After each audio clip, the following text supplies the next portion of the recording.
Hey everyone, Connie here, and welcome to my review for The Batman. So, this will be a spoiler review. I will cover spoilers in here. Yeah, if you have not seen The Batman yet, which, considering it just came out, that's fair, I would suggest not watching this review. Just to be safe, unless you're okay with spoilers, because I'm going to talk about spoilers here. um, so, just giving you that forewarning. It's obviously in the title, but giving you the forewarning anyway. Uh, we'll begin talking about it in three, two, one, now. So, the Batman. Um, I don't know how much I've talked about it on here, but Batman has always been my favorite superhero. Ever since growing up, like, Batman is the hero that got me into superhero media through Batman the Animated Series. And so when I saw the trailer for this movie when it first came out, I'm looking at this like, okay, this is going to be very different from other movies we got before. It's going to be very different from the '89 Batman and all of those ones. It's going to be different from the Nolan verse. It's going to be different from Batman in the, I guess you could call it the Snyder verse. It's going to be different than those kinds of Batman movies. And I expected that going into this. Coming out of it, it was not just very different, but it did something that no other Batman movie has done, at least in live action.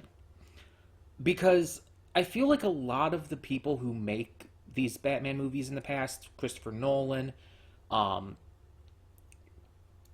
mind is blanking, uh, Tim Burton, yada yada, Zack Snyder. A lot of these people who make these Batman movies and portray the character on screen, not the actor, but the directors, the writers, I feel like a lot of them seem to either forget or ignore the fact that Batman is oftentimes known as the world's greatest detective.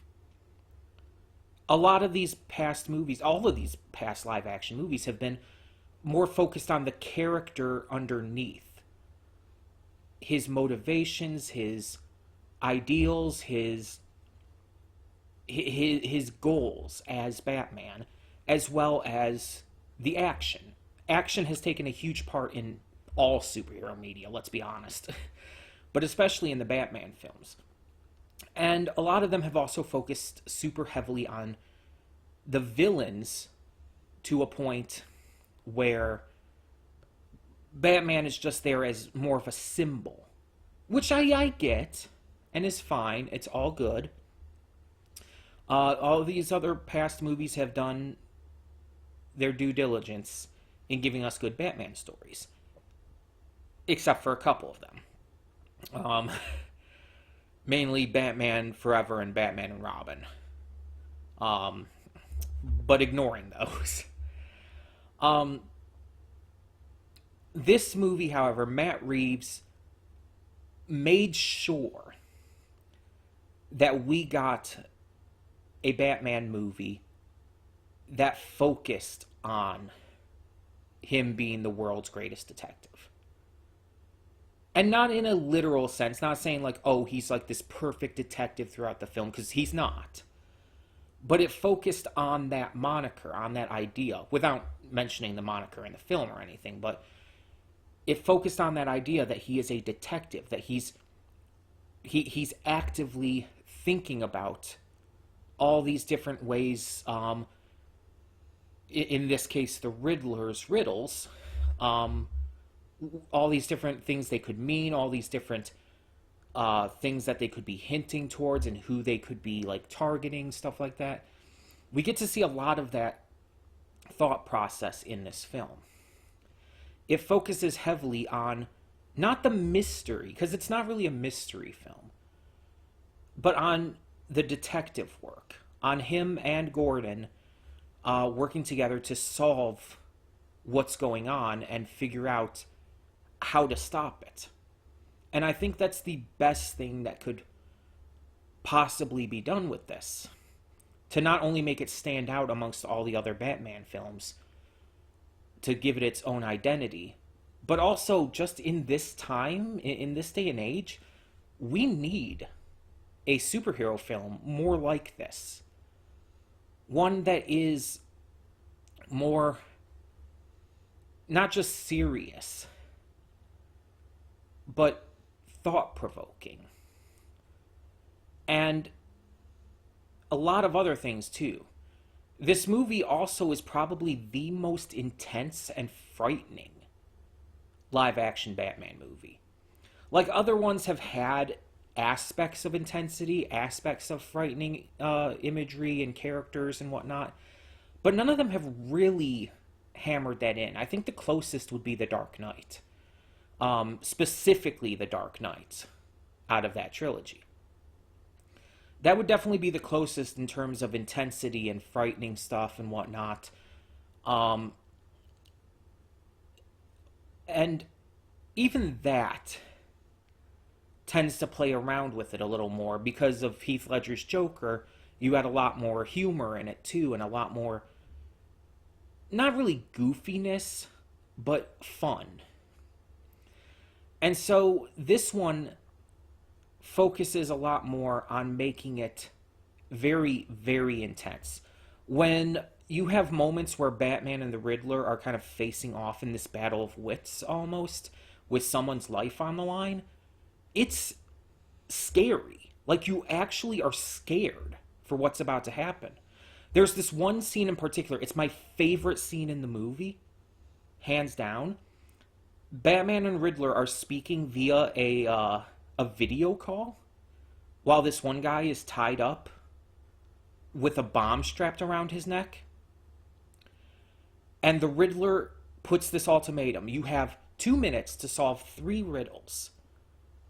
Otherwise, the bomb explodes.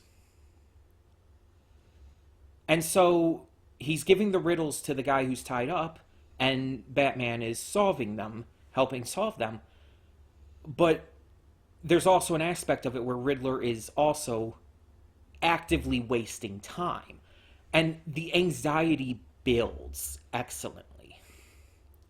And you're actually on the edge of your seat, freaked out about what's happening. And part of that is Paul Dano's performance as the Riddler. He is phenomenal, but I'll talk more about that in a minute. And then once it finally happens, when, like, Batman isn't able to save this guy, and the collar bomb does explode, it's one of those moments that's just like, oh fuck. It's something I really didn't expect. I actually thought Batman was going to save him, because that's kind of what I'm trained to think, because that's how a lot of these movies will go. But no, he doesn't save this guy. He's right there. He's helping try to solve this all. He's trying to save this guy, but he fails. And it's just this horrifying moment that really sells just everything I feel this movie was trying to do. Easily my favorite scene in the entire film. And that's saying something, because this film was great. And let's talk about the characters. So, obviously we have to start with Pattinson, Robert Pattinson as Batman. And I specifically say as Batman because there is very little Bruce Wayne in this film. There is some, but there's very little. And honestly, personally, the Bruce Wayne stuff could have been taken out, and I would not have cared. The Bruce Wayne stuff isn't necessarily bad, it just doesn't entirely feel necessary. It doesn't do anything for me. It's just kind of there. There's one Bruce Wayne scene that's good, but it's not because of Bruce Wayne. It's because of Alfred. And that's later on in the movie when they're talking in the hospital. That's the only Bruce Wayne scene that I really liked in this film. Everything else, again, I didn't hate it. It was just kind of there. Because most of the movie, he's Batman. Most of the movie, you see him as Batman. Like, a very high majority. It really focuses on that. And as Batman, I think Robert Pattinson did a great job. I think he really he got the character's personality and actions and mannerisms really down pat. His voice wasn't as goofy as Christian Bale's Batman voice from the Nolan trilogy.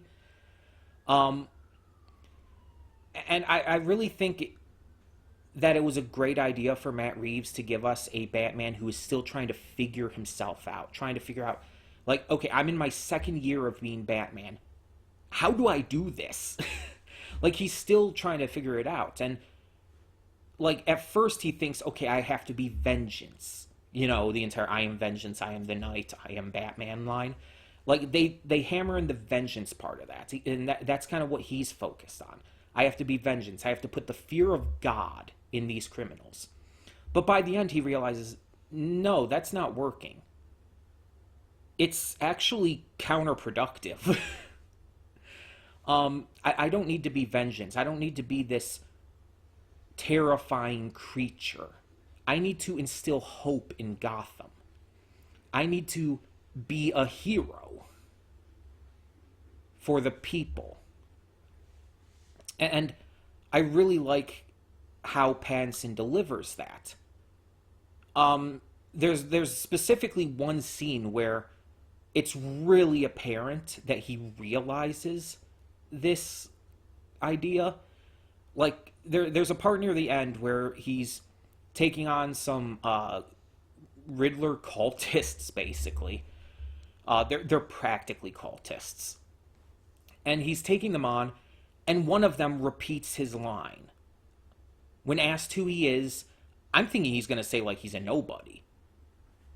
Or even something like, I'm an idea. Or something, like, cryptic like that. But no, he says, I am vengeance. He says the line that Batman has been saying this entire film. And you see this look on Batman's face as he turns around at that line. And at first, my thoughts are going like, okay, he's going to be like, that's my line. Obviously not literally, but that was kind of where my thoughts were going. It's like, wait, why are you saying that? But that was kind of it. Why are you saying that? And he just had this look on his face like a light bulb went off in his head. And he's like, oh, I did this. It wasn't the Riddler who did this. It was me. And it's just this brilliant moment of just visual expressionism on Robert Pattinson's face. That one proves how great of an actor he is. Like, people give him shit for stuff like Twilight. And they just kind of ignore that he's actually a really damn good actor. And he definitely proves it with just the expressionism alone there. Yeah, he did a great job in this. But we have to talk about the others as well. Let's get back to Paul Dano, since I mentioned him before. This is easily the best Riddler. Easily. I'm one of those people who actually hated Riddler in Batman Forever. Like, I like Jim Carrey. He's a great actor, but he was not the right person to play Riddler. He was too good. He was Jim Carrey. As a Jim Carrey performance, it was good because it was Jim Carrey being his best, being his goofiest and weirdest. But as the Riddler, it did not work at all. And granted, you also have the issue of Tommy Lee Jones's Two-Face in that film being absolutely terrible as well. But it's like, it did not work at all. And I've never been a fan of goofier Riddlers. I don't like... We already have Joker for that kind of thing. I've always liked the idea of Riddler being a more serious, dark threat, with maybe having a little humor to him, but actually being more threatening than just this basically goofy quiz show host. I never liked that. Riddler in this film is legitimately scary. Like, he is unhinged in a actually frightening way. Paul Dano pulls this off perfectly. The costume they gave to him, I was not sure about going into this, but I think it worked for the performance.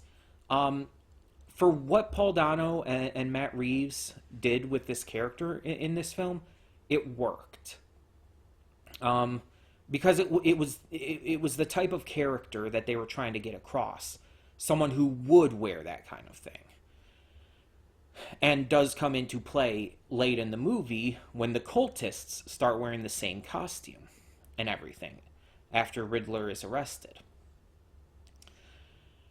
And he is the perfect villain for this. There's other antagonist characters, but he's like the big villain of this movie. And I like what they did with him as well, being like almost this kind of antithesis to Batman. Batman is trying to save the city by weeding out all the criminals. Riddler, in his mind, is basically doing the same thing, trying to save the city by weeding out all the corruption. And I think that was a smart idea by having him kind of be this antithesis to Batman to kind of hammer in the idea that Batman needs to change, which again is perfectly delivered near the end with that entire realization that he created this.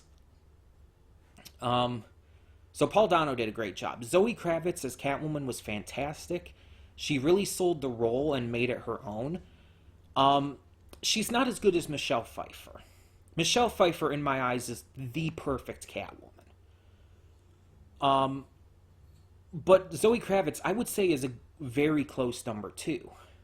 She did a great job. She really, again, sold the role. And I believed the character, very much so. And I even sympathized with the character a lot. Colin Farrell as Penguin, this was definitely a launching point for his character. We know we're getting a spin-off series for him. And I think he was unrecognizable in the best way. Like, not even just, like, looking at him, like, obviously with all the makeup and prosthetics, it's like, yeah, you wouldn't guess that's Colin Farrell. Looks nothing like him. But even in just his mannerisms, the way he acted, even the way he voiced the character, it's like you just wouldn't guess that's Colin Farrell, but it instead felt like the Penguin. Not the goofy Danny DeVito Penguin, which was good. I like the Danny DeVito Penguin, but this was more of like actual Penguin. The crime lord. This is a Penguin I really believe is more of a crime lord in Gotham than someone more akin to the Danny DeVito, or even a lot of the cartoon ones, like Tom Kenny's portrayal and stuff. But this is just a launching point for him for sure. So we're going to have to see where they take it for the spin-off series. And let's talk about Gordon. So this is pre-Commissioner Gordon. He's a lieutenant here. He is phenomenal. Like Jeffrey Wright, everybody praises him as an actor. I think he was in Westworld and stuff. I haven't seen that, so I wouldn't really know. But this, just like with Riddler being my favorite Riddler, this is my favorite Gordon, favorite James Gordon. By far. And that includes animated stuff, too. Like, this is just hands down my favorite Gordon. He is so integral to the plot of this. Like, he is an active participant in this story. He is fighting and deducing stuff right alongside Batman pretty much the entire film. They never make him feel like a background or even side character. I'd say he's just as much of a main character as Batman himself. The two are like practically this inseparable duo in a way. And Jeffrey Wright nails everything. You believe that this is James Gordon, the only not corrupt cop in the Gotham City PD. You believe that. Like, you believe that this is actually a good cop. Which is a really weird thing to say in general, but in terms of Batman in Gotham City, it's like, yeah, that's what he's supposed to be. A good cop in a department of corruption who's actively fighting to not only stop the corruption within the police department, but help Batman stop the corruption and crime within the city when no one else will and when others are just actually making it worse. You really believe that. Jeffrey Wright nails it. Because throughout the entire film, it's like it's practically those two against the entire Gotham PD. The entire rest of the police department are against them pretty much the entire film. And they even have to like fake this falling out sort of at one point to continue doing what they need to do, basically. And it's fantastic. And there's some other side characters too throughout this who do a fantastic job. You have John Turturro as Carmine Falcone. He's actually behind a lot of the stuff in the film. He's kind of this instigating villain compared to the more active villain of Riddler. And he's good. John Turturro has always been a good actor. He was great as Ambrose in Monk. He's fun in The Big Lebowski.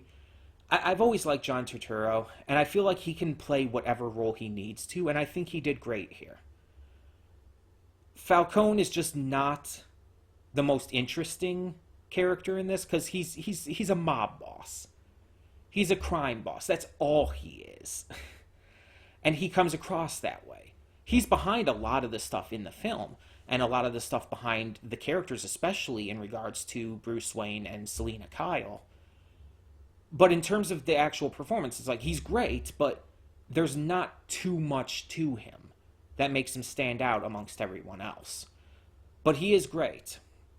I do want to just make that very clear. There's also this woman who is running for mayor of Gotham and everything. And she's, again, very well acted, very well portrayed. Not really important at all. I mean, even less important than Carmine Falcone. But she does come across as a great character nonetheless. And of course, you have Anthony Serkis as Andy Serkis. Why did I say Anthony? You have Andy Serkis as Alfred. And this is not my favorite Alfred. I actually like Michael Caine's Alfred much better. Even Jeremy Irons' Alfred had a certain charm and wit to him. This Alfred, he's good for what he has to do, and he's good in terms of, it's Andy Serkis. He's a phenomenal actor, and he works really well off of Pattinson. But he just, I don't know, it's something about him just didn't feel like Alfred to me. I don't know what it is. Like, I can't even explain it. Again, the performance was fine. The performance was great even. But something about the way the character was written, it wasn't bad. It just didn't feel like Alfred. I don't know how to explain it. And that's a nitpick, though. That's not even a real complaint against this film or anything. It's just not my favorite Alfred. Leave it at that. But this is really kind of what I wanted from this film. I wanted it to be a darker, more intense detective story. And that's what Matt Reeves gave us. It stands out wonderfully from previous Batman films. It makes its own mark, and it does so in a way that's special and powerful and really just proves itself. When you have all these other Batman films, some of them having become really big and popular, especially Batman '89 and Dark Knight, It's like this movie really had a lot to prove, and I really believe it actually went beyond that. Batman Beyond that? Okay, I'll show myself out. But seriously, I think it went beyond that and actually really hammered in its own identity in the best way possible. Um, I don't know how I would compare it to other Batman films. Um, I don't know, like, I'm not 100% sure where I would rank it. Because, like, obviously, Batman 89, Dark Knight, those tend to be my favorite Batman films, of course, in terms of live action. Um, and I even really like Batman Returns. Like, really like Batman Returns. So actually, that would be up there, too. I don't quite know where I would rank this amongst those. But in terms of just on its own, as a Batman film and just as a movie in general, I thought this was bloody brilliant. And we already know there is a sequel coming. Robert Pattinson has said he wants basically the Court of Owls to be the next villain, and I think the Court of Owls would be phenomenal. Like if they brought in a Talon or even multiple Talons, like a live action Talon, oh my gosh, that would be so cool.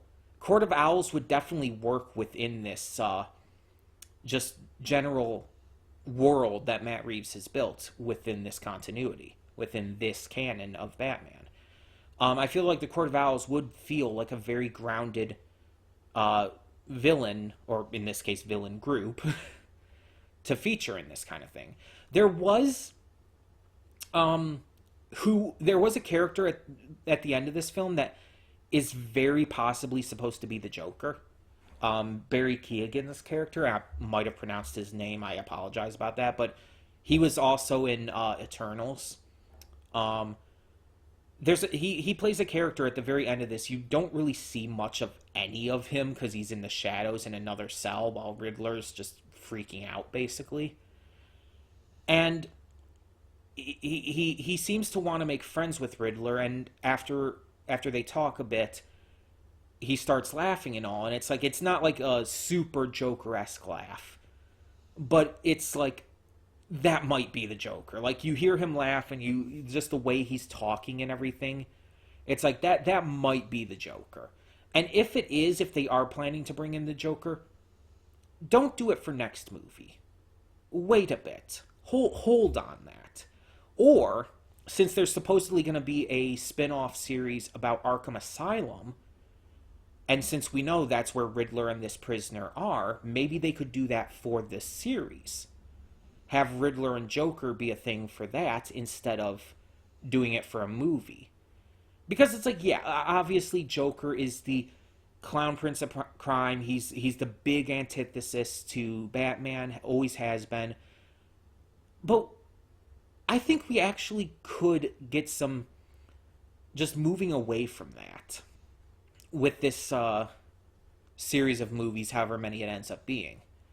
Like, we've had Jack Nicholson's Joker, we've had Heath Ledger's, we've had other Jokers in various media, and it's like, let's focus on other villains here.